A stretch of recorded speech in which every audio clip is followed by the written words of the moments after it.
Jennifer, AP, with the situation with Chad and not knowing what was going to happen, how important was it to knock down some top fives and get the team rolling in the right direction before maybe he's got to go sit out?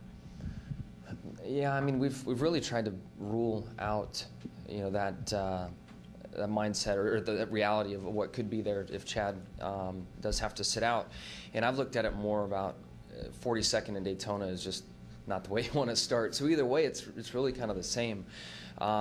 We either down a ton of points or some points, depending on what happens whenever the next appeal takes place. So race wins, I think, are a premium and top of mind right now. That's one way to, I think all drivers look at the chase and think if you can win 2 or 3 races, points are what they are. The wild card can carry you in.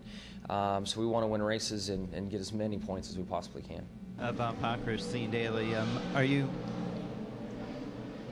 any more optimistic about next Tuesday's appeal than you were last Tuesday? And do you give anybody any extra responsibilities this week that they would have next week if somebody is out?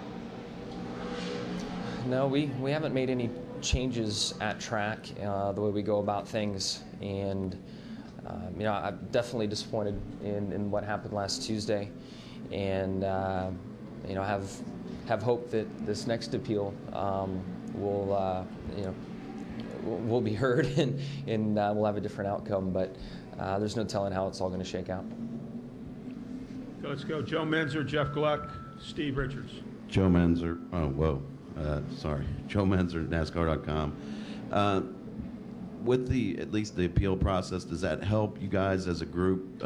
Whether you win or you lose, you've at least had some time to kind of get your ducks in a row and kind of get things lined up in case you are without Chad and Ron. And in reality, would their loss be more of a blow to the team than even the points?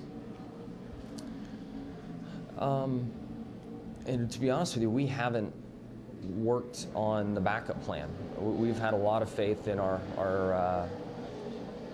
with what took place, and felt like last Tuesday things would be overturned. We were shocked with the penalties to start in the beginning, so we haven't made any changes. We do have depth in our organization, and we feel like if this next appeal, if things don't change, we're not overly concerned because of the depth we have, but still we know how important the sport is along the lines of chemistry.